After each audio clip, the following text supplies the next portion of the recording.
Sot do të flasim për një roman, jo vetëm një, por do ta fillojmë me një roman I cili mban titullin Net dhe mjalt, po. Pjesa e dytë mjalt. Natyrisht, promovimi të cilit do të bëhet sonte konkretisht, ndërsa autorin e romanit, s'po e them vetëm shkrimtarin sepse ka dhe shumë profesione tjera. Mirë po, me ne është Liridon Mulaj, sot si shkrimtar, gjithashtu gazetar, politikan. Si shkrimtar, letrim të shkrimtari. E shumë çka tjetër. Mirë se erdhe në emision. Mirë se u gjeta, nësi shumë. Gjithashtu kënaqësia është edhe jona. Kam parë fjalë të mira të cilat janë thënë, janë shkruar, janë dëgjuar gjithashtu edhe nëpër media për punën tënde si shkrimtar të cilën e bën ndër vite. Dhe ky është romani I 5 merat që po e promovoni sot në Kosovë, sepse në Tiranë ditë më parë e publikuat. Në fakt po është libri 5, një roman I cili ka dalë nga botimi diku në mesi I tetorit, është promovuar në 29 tetor në Tiranë, edhe sonte e kam promovimin në Prishtinë. Jam I emocionuar, I lumtur, gjitha ndjesitë bashkë, sepse kam shumë miq që më kanë thënë do vinë, lexues e tjerë. Unë nuk I ndaj asnjëherë Prishtinën me Tiranën, kështu që jam shumë I lumtur që libri erdhi më në fund edhe erdhi edhe në Prishtinë. Në fakt flitet shumë për këtë komunikimin, ka pas edhe bashkëpunime në mes të bibliotekave, në mes të ministrive për një kohë, por nuk duket që eci edhe shumë gjatë. Por sidoqoftë lexuesi besoj që është ai I cili bashkon çdo herë, nëse është Kosovë, Shqipëri, pse jo dhe ndoshta deri në Australi, arrihet kur e sheh që e ke lexuesin aty, ai të gjen. Në fakt kulturalisht ne kemi pas një lloj bashkimi, por teknikisht, pra ana teknike pastaj e receptimit kulturës çalon shumë, librat e Shqipërisë shumë pak vinë në Kosovë, librat e Kosovës vinë pothuajse fare në Shqipëri dhe jemi dy vende kaq të vogla dhe ne botojmë Shqipëri dhe nuk jemi prezent në Kosovë. Kosova nuk është prezente në Shqipëri. Kjo është një pengesë fakt për shkrimtar, për ne. Po edhe pse s'duhet me qenë pengesë, edhe për shkak të afërsisë që por e kemi. Unë kam pas fatin që unë jam botuar edhe në Kosovë, jam botuar edhe me shtëpi botuese të Kosovës, kështu që e kam lexuesi shinjor me emrin tim edhe është I familiarizuar. Kjo më ka ndihmuar shumë. Sigurisht ka qenë edhe këmbgulja ime, se unë nuk mund ta ndaj lexuesin pavarësisht gjithë këtyre problematikave, për mua lexuesi I Shqipërisë dhe I Kosovës, edhe I gjithë botës është I njëjtë, lexuesi është I njëjtë kudo. Por që sot jam këtu edhe kjo dëshmon edhe këmbguljen time, sigurisht për të qenë në Prishtinë, po edhe një lloj shkrirje të këtyre burokracive shtetërore që s'kan fund ndonjëherë. Mirë, do të kthehemi pak tek libri të flasim, Net dhe mjalt. Kur e shet titullin, e shet si diçka të bukur, si diçka të ëmbël. Në fakt flitet për një dashuri, mirë po nuk ka aty gjithçka mjalt, me sa e di. E ke shkruar natën apo ditën të libër? E ka shkruar natën, po I ka qenë nga pak mjalt. Jo, në fakt ti ke drejtë se vërtet ky libër edhe vetë nuk e mbaj mend se kur e kam shkruar, se libri ka marrë 1 vit e gjysmë kohë për të shkruar. Por në fakt arsyeja pse është Net dhe mjalt edhe pse nata është determinuese në titull është që pothuajse gjatë gjithë rrëfimit personazhi endet nëpër natë, është ngjarjet ndodhin kryesisht natën. Nata është habitati I tij, po kjo simbolizon edhe një lloj errësire të brendshme të tij, një lloj krize ekzistenciale që ka personazhi për shumë arsye. Dhe mjalti është një element që në fakt del në fillim të librit dhe është pothuajse leitmotiv I gjithë romanit deri në fund. Mbasi të lexohet sigurisht kuptohet titulli, por besoj që në këtë titull dhe në këtë roman ngërthehen brenga shoqërore globale, gjithë problematikat e të rinjve të Shqipërisë sot me ndoshta edhe djeshme pak cilat reflektohen ka të bëjë me aktualitetin njëkohësisht libri. Unë shkruaj prozë realiste. Ky është I treti nga një triptik romanësh që unë kam shkruar për që ja kam dedikuar në fakt brezit mas viteve 90 në Shqipëri, një brez I cili jetoi një kohë të mjegullt, vështirë, sipas me një brez që nuk ishte I qartë edhe mori pak nga shkuara, shumë pak nga ardhmja dhe mbeti si një lloj brezi hibrid. Pikërisht këtij brezi unë I kam dedikuar këto 3 libra që mbyllen me Net dhe mjalt. Po. Çfarë lexuesi ke më tepër? E ke këtë lexuesin e brezit të pas 90-tave apo gjeneratën Z? Lexuesit e mi variojnë nga 16 deri në 80 vjeç. Edhe në fakt kjo është e mira sepse unë nuk shkruaj letërsi letërsia ime nuk I përket vetëm një brezi, ndoshta vërtet I dedikohet një brezi, por aty siç e thash ngërthen brengat edhe problematikat e e disa brezave bashkë. Ka një problem vetëm se ky libër, unë gjithmonë kur flas me të rit, edhe në fakt është e çuditshme se si kundër reklama ose kundër thënia përbën gjithmonë sens edhe përbën gjithmonë kuriozitet. Unë them që këtë libër nuk du ta lexoj nën moshën 16 vjeç sepse ka disa skena erotike të forta aty dhe çuditërisht ata kanë kuriozitetin më të madh pastaj dhe shkojnë e marrin. Por që është libër për gjitha moshat edhe por që është një libër që në thelb ka njeriu. Është një libër që i dedikohet njeriu dhe në thelb ka njeriu. Unë më shkruajnë lexues nga gjitha moshat, nga gjitha profesionet, nga gjitha shtresat e shoqërisë, kështu që nuk besoj se ka një lloj kategorizimi të saktë. Se kujti. A është pak liri doni në këtë libër? Sigurisht është çdo shkrimtar ka niset nga disa indicie nga jeta e vet. Pra ka personazhe të cilat unë i njoh, janë të jetës reale, ka personazhe aty tërësisht trilluara, por që normalisht indicien e marr nga përditshmëria, po themi edhe nga çmtimet e mia për shumë vite të jetës në Tiranë edhe më tej, sigurisht. Në cover, natyrisht në kopertinën e librit që po shikojmë në këtë moment edhe në dalje, pse the që nuk mund ta lexojmë poshtë 16 vjeçarëve, sepse në fakt shikojnë sa nuk e di, do hyje aty. Shiko, kopertina është punë e Bescanit, një artist i mrekullueshëm nga Tirana, i cili në fakt është përpjekur të përmbledhë gjithë subjektin e romanit në një është një valigje në fakt. Ka një bilet aty, ka një emër Tringa të shkruar sipër me rezervë që nëse vije tre. Isha duke pyet kush është Tringa? Tringa është vajza që është personazh thuajse kryesor i romanit duke mos qenë kurrë vet aty. Pra është dashuria si mungesë që Danieli pastaj që është rrëfysi, pra sepse libri rrëfet veten e parë e mban me vete gjatë gjithë kohës. Është një personazh atipik, është dhe pak patetik që ua kupton vlerën e gjërave vetëm pasi i ka humbur. Në fakt, për fat keq, Tringa është një ndër njerëzit më të rëndësishëm të jetës tij, i cili humbet edhe në fund kupton që nuk është e pazëvendësueshme.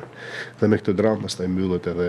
Po, kjo është si pjesë e tretë atë libri i tretë. Ka qenë në mungesë Tringa apo jo, në fakt është një fakt triptiku, jo, nuk është i njëjti subjekt. Janë 3 romane që shkojnë pothuajse të njëjtën në linjë dhe i dedikohen pothuajse të njëjtit brez, por nuk është se janë e njëjta histori. Dallon domethënë njëra. Janë 3 personazhe të ndryshme. Në 3 romanet mos harro të kujtosh, Provinca dhe Net dhe Mjalt, që përbëjnë këtë triptikun e madh që unë ja kam dedikuar brezit të pas 90-s, siç e thash, një brez cili ti përkas edhe mendoj që shpeshherë nuk kemi marrë atë që kemi merituar ndoshta. Po, nga Kosova më intereson ata të cilët kanë pas rastin që ta kenë librin në dorë. Çfarë komente ke marrë? Çfarë bën përshtypje? A ka dallim edhe në mes të lexuesit, mendoj, qoftë në Kosovë, qoftë në Shqipëri, por edhe më gjerë. Cila është ajo pjesa që prek më shumë këtë gjeneratën e pas 90-tave, sepse historia dhe rrethanat ndryshojnë, kështu që natyrisht edhe mentaliteti më pas është më ndryshe. Në fakt dje më bën një pyetje, tha çfarë lidhje ka ky libër me Kosovën? Në fakt lidhja aty drejt për drejt me Kosovën nuk ka, por unë besoj dhe jo obligative që të jetë. Por besoj që realiteti në Kosovë dhe në Shqipëri përngjet shumë. Nga është në Shqip ka shumë lidhje në radhë. Përveç gjuhës, po, përveç gjuhës. Po besoj që sot realitetet tona janë përafru. Pra, të rinjtë e Kosovës me të rinjtë e Shqipërisë po jetojnë thujse të njëjtën periudhë, të njëjtën kohë, të njëjtën trend. Po marrin të njëjtat informacione e tjerë, edhe pse ky libër i përket një brezi ndoshta më të madh pak se sa brezi aktual. Mbas 90-s Shqipëri dhe ndoshta mbas luftës në Kosovë, historitë tona janë përafruar kaq shumë saqë ne e njohim tash shumë mirë realitetin e njëri tjetrit. Kështu që ky libër përveç se shuan kuriozitetin për të njohur një brez pak më në thellësi se sa mund ta keni njohur deri më sot, kam përshtypjen që shumë edhe nga të rinjtë e Kosovës dhe jo vetëm, siç e thash, se nuk është vetëm për të rinjtë, do ta gjejnë veten. Vërtet historitë tona janë ndryshme, historitë e vendeve të botës janë ndryshme, por ka disa fenomene, po themi, që prekin njerëzit në mbar botën, janë pengjet. Janë disa brenga, disa njerëz pa plotësuar.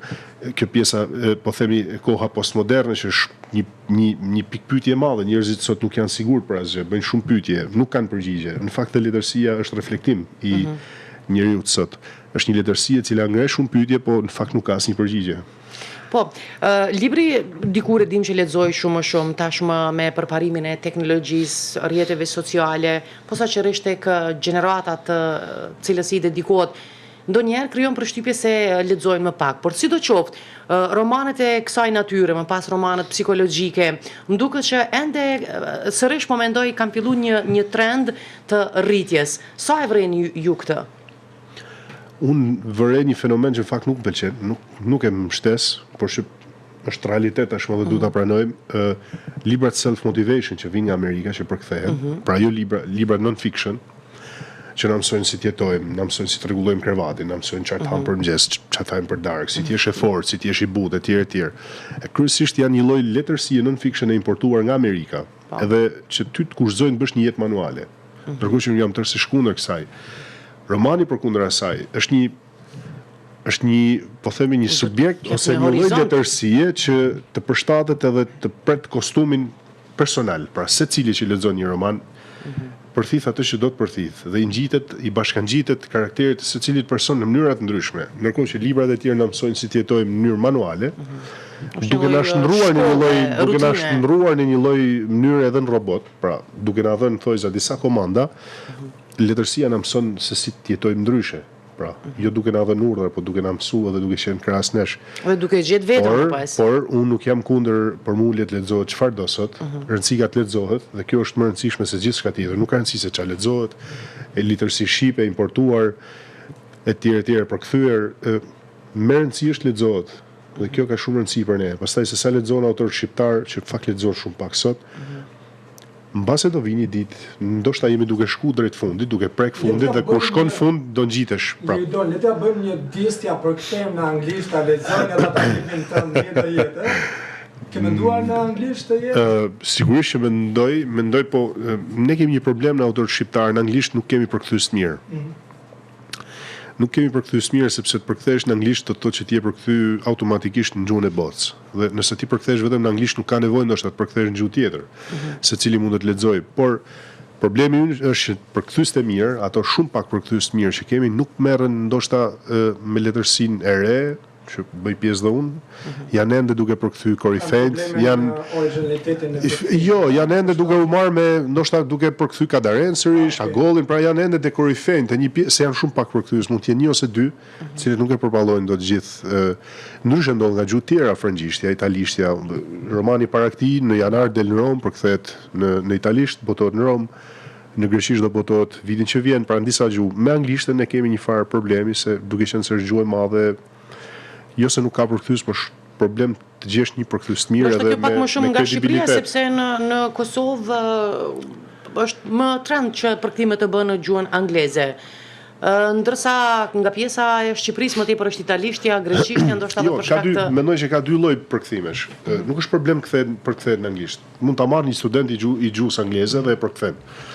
Problemi është se ky libër në angli pastaj sa do hyn treg, sa do receptohet atje dhe sa do shkojë te lexuesi. Po dhe duhesh me gjithë me gjetë lexuesin se çfarë. Pikërisht, pra problemi është që gjesh një shtëpi dinjitoze botuese atje, që shtëpia dinjitoze të punojë me shpërndarjen. Të promovoj sigurisht, se nuk është problemi të përkthehet. Ti mund ta përkthesh në gjitha gjuhët e botës, po nuk shkoj te lexuesi, është thuajse inekzistente. E thatë që të rinjt pak lexojnë libra shqip. Ka duhet gjyku në këtë rast? Të rinjtan? Apo ata të cilët prodhojnë libra duhet në një farë mënyrë dhe... Në fakt, shiko, ka një histeri kolektive që i drejton gishin drejt rive. Nuk lexojnë. Jo, për mua të rinjt edhe lexuesit përgjithsisht janë hallka që përjashtohet nga ky problem. Ka shumë arsye dhe shumë faktor pse letërsia shqipe nuk lexohet sot. Duke nisë që nga çmimet e shtrëmbruara që jepen, që nga nepotizmi i letërsisë që është i tmerrshëm, është thuajse më ke se sa politik. Tek po themi misit, tek një lloj ambicie e smurë disa shkrimtarëve të cilët duan të jenë kudo, duan të determinojnë çdo lloj skene etj. Ndërkohë që nuk janë vetëdijshëm ndoshta për talentin e tyre. Dhe çfarë ndodh? Kur ti jep një çmim kombëtar ose jep një çmim X, nuk e kam iden, por një çmim që ka influencë, sepse sot mungesë kritikës, mungesë shumë faktorëve lexuesi nuk ka një busull ku të orientohet se kush është letërsia e mirë që duhet lexoj. Dhe bazohet tek një çmim që jepet, bazohet tek një reklam që i bëhet në Instagram etj. Dhe duke lexuar pastaj atë lloj letërsie që mund mos jetë më e mira, ai zhgënjehet. Thotë imagjino kur ky çmim ka marrë ky libër, si mund të jenë tjerë mas këtij, dhe ai nuk e prek më letërsinë shqipe me dorë.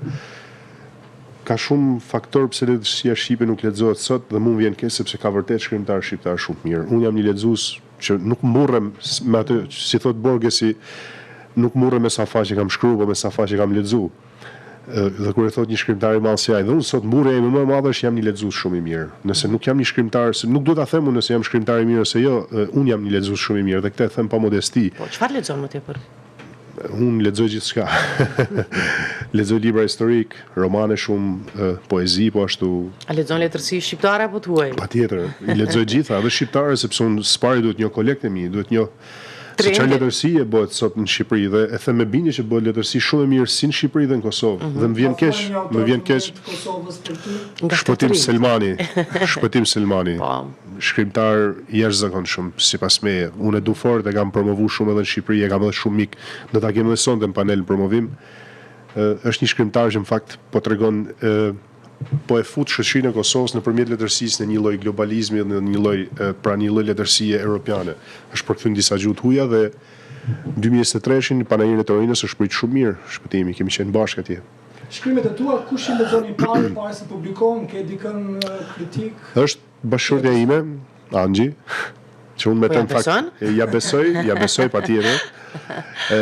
Tek Angji unë nuk është se gjej kritikun e Mirfield, nuk është se gjej, po unë me Angjin testoj lexuesin që kërkoj. E zakonshëm. Pra unë testoj lexuesin e zakonshëm. Dhe duke lexuar ajo që ka shihet mirë, a lexon, nuk është një lexuese e përditshme sepse ka dhe punë tjera. Kemi edhe djalin jurist është. Po. Sepse më duket kam dëgjuar që ajo ti ka shkëputur ca pjesë nga ato pjesë. Ja. Unë kam vënë një kusht, divorcin ta firmos, po shkputjet e kësaj gjë. Kështu që i kemi bërë qartë. Ka sepse ajo gjyqtare. I kemi bërë qarta që në fillim këto. Por me Angjin unë mas lexuesin e zakonshëm. Pastaj kam Suela Balin, Ernestina Gjergjin që janë të dyja redaktore, profesoresha gjuhë letërsisë. Nuk e ndaj me shumë njerëz. Nuk kam qejf ta ndaj me shumë njerëz. Unë i besoj vetes kur shkruaj diçka. Sigurisht besoj te vetja, ndryshe nuk do shkruaja më asnjë faqe. Dhe personi që i merr në dorë, redaktoreja ime Suela Mino, që për mua është kuti matës më i fortë i letërsisë. Çfarë kritike ke marrë pikërisht nga ajo? Apo kritika me cilën je pajtu ndoshta më shumë? Unë nga Suela marr gjithmonë vetëm kritika. Ajo vetë nga natyra është njëri rigoroz, është shumë strikt, e kërkon shumë nga shkrimtari, prandaj është një nga redaktorët më të mirë në Shqipëri në fakt. Por pavarësisht kritikave në fund ne pajtohemi që vepra që ndronë është e mirë se për ndryshe nuk do ta kishim botu. Por fal kritikave të saj, unë sot jam shkrimtar më i mirë. Absolutisht. Sikur ta shkruaj edhe një herë po të njëjtin libër. Në këto afat shkurt po mendoj. A ka diçka që kishe ndryshuar që nuk je pajtuar dhe shumë, por nuk e gjet zgjidhje më të mirë? Jo, sepse shkrimtari nuk shiko, ka një problem. Ne gjithkohës pendohemi për gjërat që kemi botu, ose ndihemi shpesh herë në faj për librat e shkuar. Për shembull, kam një teori për romanet e mi të mëparshme, them janë njollat e mi janë në biografi. Dikur në komunizëm njollat në biografi dieshe. Domethënë gjërat që ti kishe në familjen e tjerë. Edhe normalisht ne kemi gjithmonë probleme me veprat tona, themi sigur ta kisha shkruar edhe një herë, po e kemi biseduar me Visar Zhitin, një shkrimtar shumë i njohur nga Shqipëria dhe më tha Liridon, nëse ne do vazhdojmë tha kështu, tha ne i bëj shkruajmë vetëm një libër gjatë gjithë jetës tonë, edhe ndoshta të vdesim pa e përfunduar. Kështu që jo, nuk sigurisht ka gjëra që them mund të kisha bërë më mirë, po i ruaj gjithatë i përdor ndoshta tek libri tjetër, te romani tjetër. Por do teknologjisë po të shkruar apo mund të shkruash edhe me stilolaps, me penë, me laps? Jo, unë shkruaj me kompjuter, them drejtën, me laptop. Gjithë librat ashtu i kam shkruar. Është një mënyrë më e shpejtë, është një mënyrë më praktike. Po, tani shiko, nuk kemi pse t'ja komplikojmë jetën vetes duke thënë që prit se po shkruaj me stilolaps për hir të një metode të vjetër edhe për hir të një ka që shkruaj në makinë shkrimi ende. Po është një torturë, domethënë që ti vetëm një gërm nëse gabon e heq atë fletën dhe vë nga fillimi. Këto janë për mua snobizma, pastaj që i bëjnë ku diun për një lloj janë për muze për mua, ose ato që thonë unë shkruaj me dorë. Nuk është keq shkruash me dorë. Nuk është keq shkruash me dorë, sigurisht, po bra, po nuk besoj në kohën moderne. Nuk besoj se janë to kriteret e një lloj letërsie të mirë, kështu që nuk e Po. Po shkrimet tuaja të cilat publikohen ndoshta edhe pjesë të romaneve, shoh shumë shpesh që ka histori, sidomos nga Amerika për shembull, pjesë rrëfime të ndryshme të librave, të cilat zgjojnë kurreshti dhe më pas që të merret e të blehet një libër i caktuar. Ne shkrimtarë shqiptar pak më pak, domethënë, përdorim rrjetet sociale, ndoshta kur i dim se posaçëri gjeneratën e re e kemi aty, dhe ndoshta do të jetë kjo një nxitje më e mirë për ata. Unë kam apliku këtë lloj metode. E keni apliku, po. Disa herë gjatë dorëshkrim, pra ende nuk e kisha botu ose ishte në proces redaktimi, unë publikoja pjesë nga romani, pjesë të vogla, të shkurtra, që njerëzit mos t'i lodhja, edhe t'i nxisja që ta marrin romanin. Në fakt ka rezultuar suksesshme. Rezulton, patjetër. Sepse nuk po them për sot që unë njifem tani si shkrimtar dhe njerëzit pak a shumë e dinë se çfarë shkruaj dhe si shkruaj unë, po flas për periudhën në fillim kur unë sa kisha nisë shkruaja, kur romanin parë ende se kishte lexuar njëri dhe duhet t'i tërhiqja njerëzit drejt asaj që unë po bëja dhe asaj që unë po shkruaja. Më ka rezultuar e suksesshme. Edhe për mua është gjë e mirë, çdo shkrimtar i mirë do ta bëjë ndoshta për të tërheq jo ata që e njohin më, po për ata të rinj që rriten çdo ditë dhe bën lexues potencial. Rrjetet sociale nëse di ti përdorësh mirë janë një ndihmë shumë e madhe për çdo artist dhe për çdo shkrimtar. Pastaj ka edhe nga ata që abuzojnë me rrjetet sociale pafund, por është tjetër. Liria ka kostot e veta. Natyrisht. Mirë, kena me thënë dorëshkrim ndoshta ose në laptop? Dorëshkrim që u dhaj. Natyrisht dorëshkrim. Me shaka e thash këtë. Diçka tjetër që shkrimtari kështu e ka, punon diçka për në të njëjtën kohë? Ne jemi gjithkohës duke punu. Kam disa tregime që presin botohen.